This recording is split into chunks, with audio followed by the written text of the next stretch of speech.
el denso, asfixiante, inmensamente pesado y verdaderamente tóxico aire que circulaba por los pasillos de mármol de la opulenta mansión de los Rodríguez parecía vibrar con una electricidad estática, negativa y profundamente peligrosa tras la accidentada, hipócrita y sumamente orquestada visita del señor gobernador al Hospital Central del pueblo. Luis Ernesto, el joven heredero que durante toda su corta y privilegiada vida había caminado bajo la sombra asfixiante, castradora, imponente y puramente tiránica de su padre Gustavo, se encontraba en ese preciso, exacto y sumamente crítico instante frente al inmenso ventanal de cristal blindado de su habitación, observando con una mirada perdida, sombría, acuosa y cargada de una amargura existencial profunda, cómo las últimas y anaranjadas luces de la tarde se reflejaban en el metal pulido de las camionetas de seguridad que patrullaban incesantemente el perímetro de su jaula de oro. El joven no podía borrar,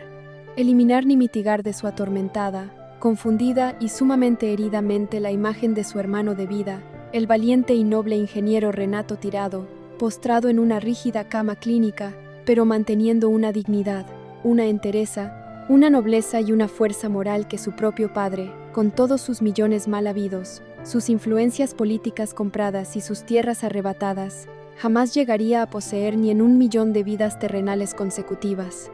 La reciente, brutal y sumamente reveladora notícia de que su próprio progenitor había sido el arquitecto secreto que orquestou el regreso de la sanguinaria banda de los Alacranes, exponiendo a su propio hijo al peligro inminente de una muerte violenta, solo para poder limpiar su desgastada imagen pública y consolidar un poder financiero absoluto, había provocado un quiebre irreversible, violento,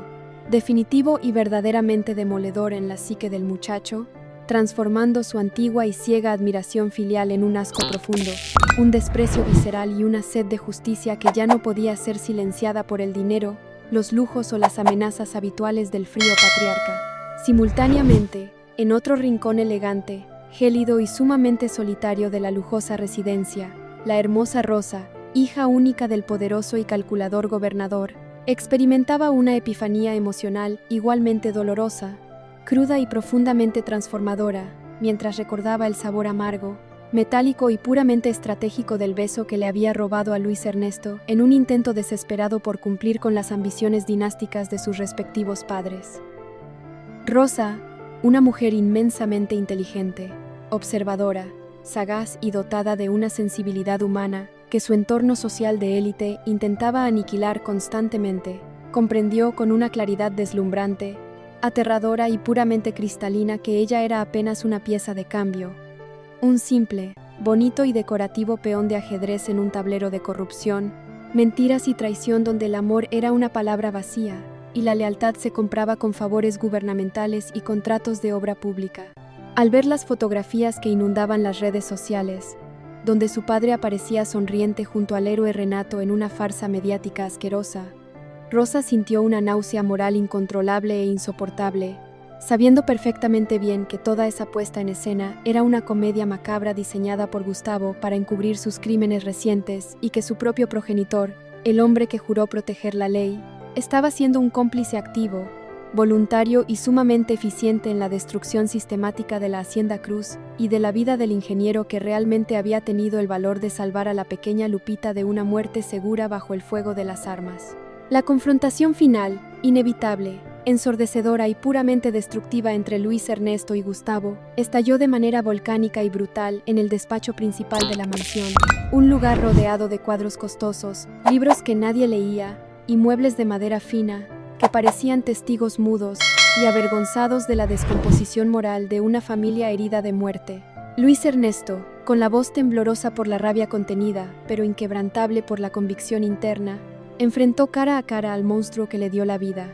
exigiéndole con una fiera autoridad que cesara de inmediato el acoso legal, financiero y personal contra Bárbara Cruz y que confesara abiertamente su alianza secreta, sucia y mortal con el criminal Trenza, antes de que él mismo acudiera a las autoridades federales de la capital para entregar las pruebas irrefutables de los desvíos de fondos y el lavado de dinero que había descubierto en los registros contables de la empresa familiar. Gustavo, con el rostro transfigurado por una ira psicópata, una incredulidad absoluta y una soberbia demoníaca ante la rebelión inesperada de su heredero, Intentó abofetearlo como un acto supremo de dominación física y humillación paternal, pero Luis Ernesto, en un movimiento rápido, seguro y cargado de un valor que no sabía que poseía, detuvo el brazo de su padre en el aire con una fuerza física y moral que selló en ese contacto violento el fin definitivo de la obediencia servil y el inicio de una guerra interna que amenazaba seriamente con incinerar el imperio de los Rodríguez desde sus cimientos más profundos y oscuros. Mientras la tormenta familiar arreciaba con una furia implacable dentro de la mansión, Rosa tomó una decisión audaz, arriesgada, heroica y verdaderamente trascendental. Aprovechando el caos y la distracción de los guardias, contactó secretamente a Luis Ernesto para ofrecerle su ayuda incondicional y el acceso privilegiado a los archivos digitales privados de su padre el gobernador, donde se escondían los registros prohibidos de los sobornos millonarios pagados por Gustavo para obtener la protección policial corrupta que permitió la fuga de los alacranes del hospital. Los dos jóvenes herederos, unidos ahora por el rechazo visceral a la maldad intrínseca de sus padres y por un afecto genuino, tierno y esperanzador que comenzaba a florecer milagrosamente sobre las ruinas de su compromiso forzado, se convirtieron en los informantes más peligrosos y letales para el sistema podrido que dominaba el valle, planeando un golpe táctico, legal y mediático que dejaría a Gustavo y al gobernador sin defensa alguna ante la opinión pública nacional y la justicia federal. La insurrección de los hijos representaba el giro más inesperado, poético, justo y dramático de la historia, pues la misma sangre de los villanos se convertía ahora en el veneno purificador que destruiría sus ambiciones de grandeza, mientras Luis Ernesto juraba por su propia vida y su honor que ayudaría a Renato y a Bárbara a celebrar su boda de honor, no por una simple conveniencia estratégica, sino como el acto de redención final que limpiaría el apellido Rodríguez de la mancha indeleble de la traición y la muerte, aunque eso significara para él quedarse en la calle, perder su posición social y renunciar para siempre al derecho a la herencia que tanto sudor, tanta sangre y tantas lágrimas ajenas le había costado a su despreciable, ambicioso y malvado progenitor en este mundo cruel. El plan de los herederos comenzó a ejecutarse en la oscuridad de la noche, moviéndose con una cautela extrema que desafiaba la sofisticada red de cámaras de vigilancia que Gustavo había instalado para controlar cada suspiro en su dominio. Luis Ernesto, utilizando las claves de acceso que Rosa le proporcionó con manos temblorosas pero decididas,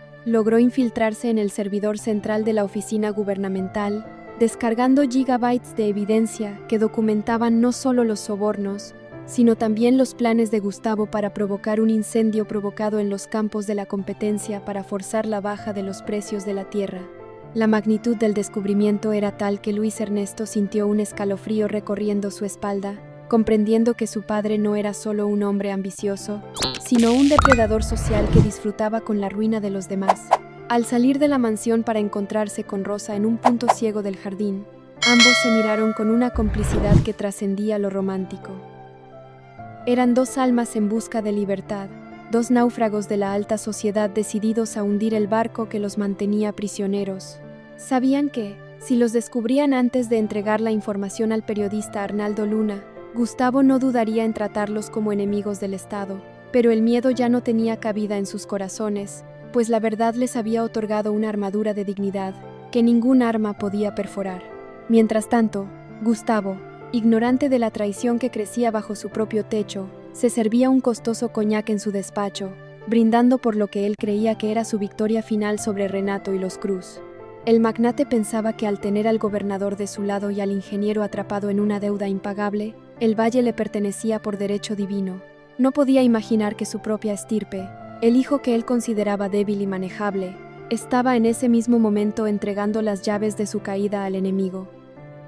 La arrogancia del poder le impedía ver que la lealtad que se basa en el miedo se desvanece ante el primer rayo de justicia. La noche se cerró sobre San Luis con la promesa de una revelación que cambiaría el mapa del poder para siempre, dejando a los villanos durmiendo en un espejismo de seguridad, mientras los jóvenes herederos caminaban hacia la luz de la verdad, dispuestos a sacrificar su futuro de lujos por un presente de honor, marcando así el inicio del colapso de un imperio que se construyó sobre la arena movediza de la ignominia y el dolor humano. La insurrección había comenzado, y no habría vuelta atrás para ninguno de los involucrados en esta trágica y fascinante danza de poder.